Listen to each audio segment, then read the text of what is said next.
Hey, welcome to World Code Updates. Subscribe and press the bell icon for more updates.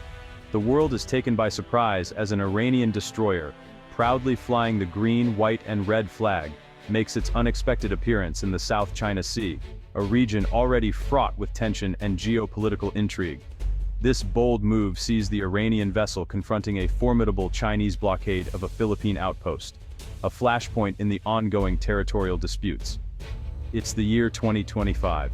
Tensions in this volatile region have erupted once more, but this time, instead of the usual players like the US or Japan, it's Iran that has stepped into the fray, altering the dynamics significantly.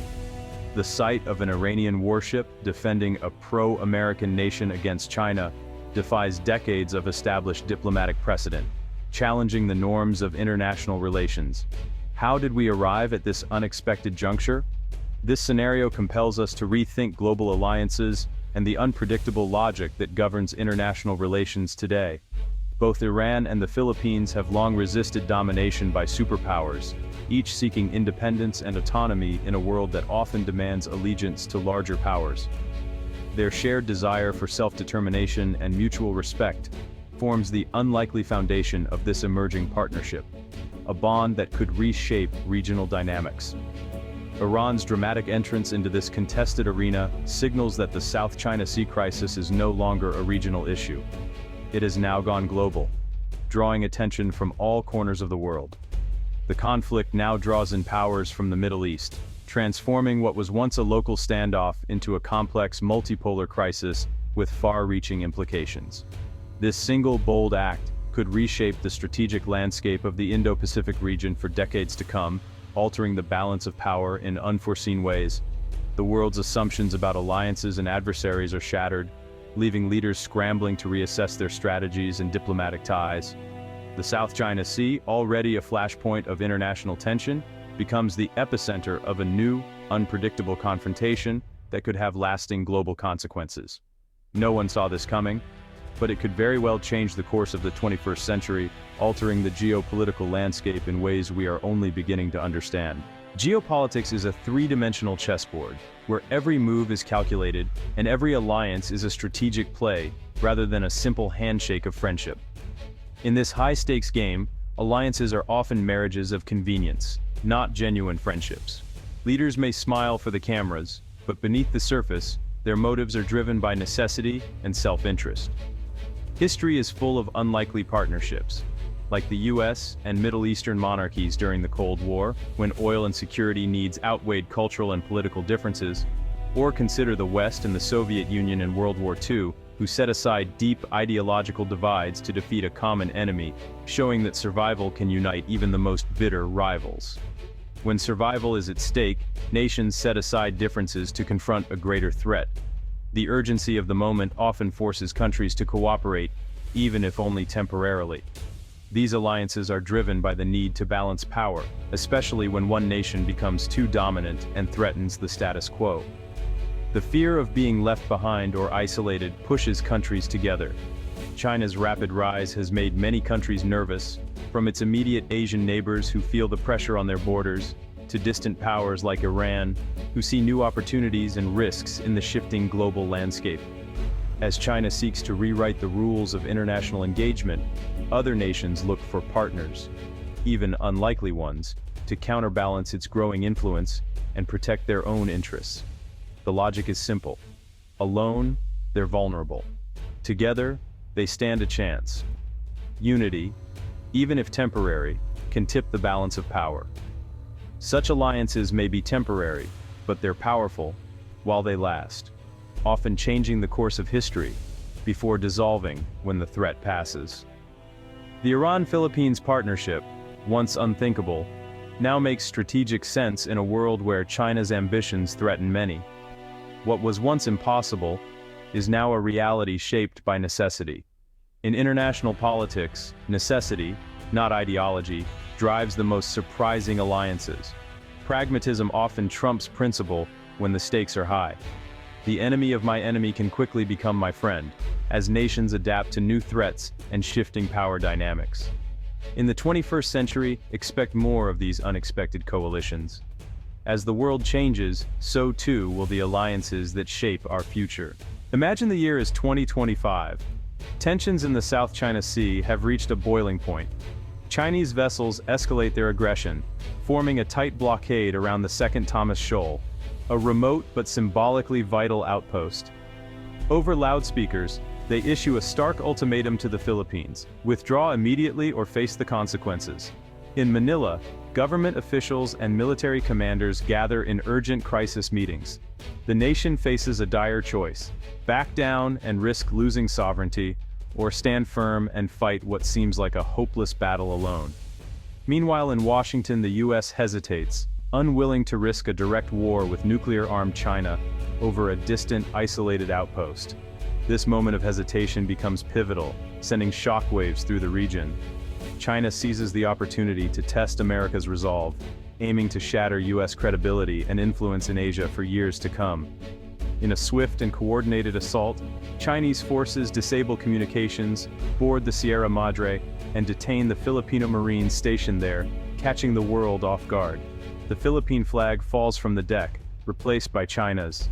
Beijing broadcasts its victory to the world, making a bold statement. For the Philippines, it's a moment of national humiliation and heartbreak, as citizens watch the news in disbelief. For the world, it's a chilling display of China's willingness to use force to achieve its aims, raising fears of further escalation. Allies like Japan and Australia are shaken, openly questioning the reliability of US security guarantees and their own future in the region. The fate of the South China Sea now signals a new era, one where regional disputes can rapidly spiral into global crises with far-reaching consequences. Around the world, people gather around screens, watching anxiously, uncertain about what the future holds. The balance of power in Asia hangs in the balance, as military jets patrol the skies and diplomats scramble for solutions. The rules of engagement have changed, and every move now carries enormous risk. The Philippines stands alone, until, against all odds, an unexpected ally appears on the horizon, offering a glimmer of hope.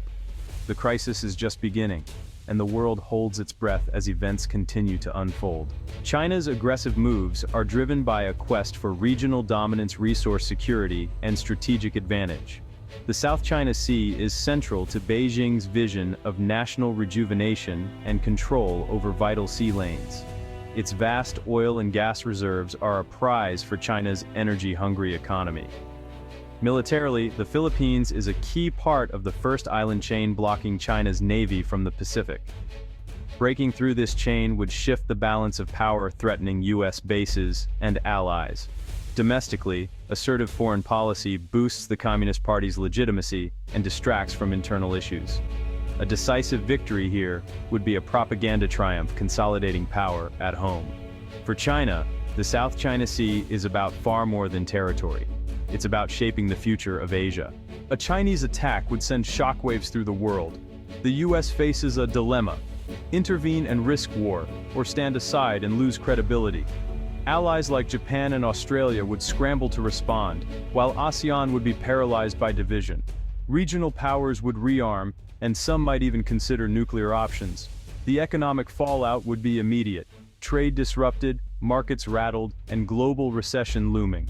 The South China Sea's importance as a trade artery means any conflict there affects everyone. Leaders worldwide would be under pressure to de-escalate, but solutions would be elusive. The world order would be shaken, and the rules rewritten. The stakes have never been higher. In this moment of crisis, Iran sees opportunity. Despite vast differences, both nations share a desire to resist domination by superpowers.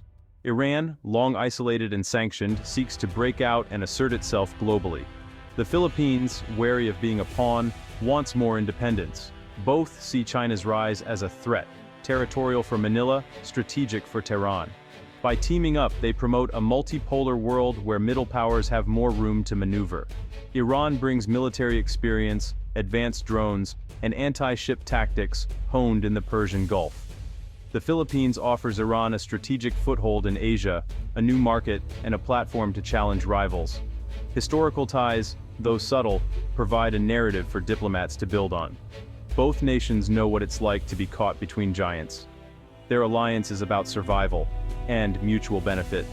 Together, they become more than the sum of their parts. For Iran, intervening in the South China Sea is a bold move with big rewards. It disrupts the narrative of a unified authoritarian bloc and asserts Iran's independence. The alliance offers Iran a way around sanctions, opening new trade routes and energy markets. For the Philippines, Iranian oil is a lifeline. Iran's forward defense strategy forces China to divert resources, creating new leverage. A successful intervention boosts Iran's image as a leader of the global South. For both regimes, it's a chance to rally domestic support and project power far beyond their borders. The message: Iran is now a global player. The Philippines is a strategic prize, a gateway to the Pacific, and a dagger at Asia's heart. For Iran, access to Philippine ports means projecting power far from home. Economically, the Philippines is a vast market, hungry for energy. An alliance built on oil and partnership benefits both sides. Iran gains a base for intelligence and influence, and a hub for regional diplomacy. The partnership gives Iran legitimacy, framing its actions as defending international law. The Philippines, in turn, gains a powerful new friend. Together, they challenge the status quo in Asia. An Iran-Philippines alliance against China raises tough questions for the world. Would the US condemn Iran for defending its ally, or accept the help? Public opinion in both countries would be divided, some grateful, others wary. Could their militaries coordinate? Could the partnership survive global pressure? The alliance's success would depend on commitment, diplomacy, and resilience.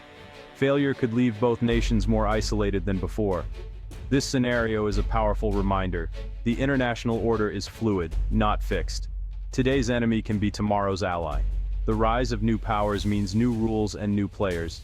The future of global politics is more unpredictable than ever.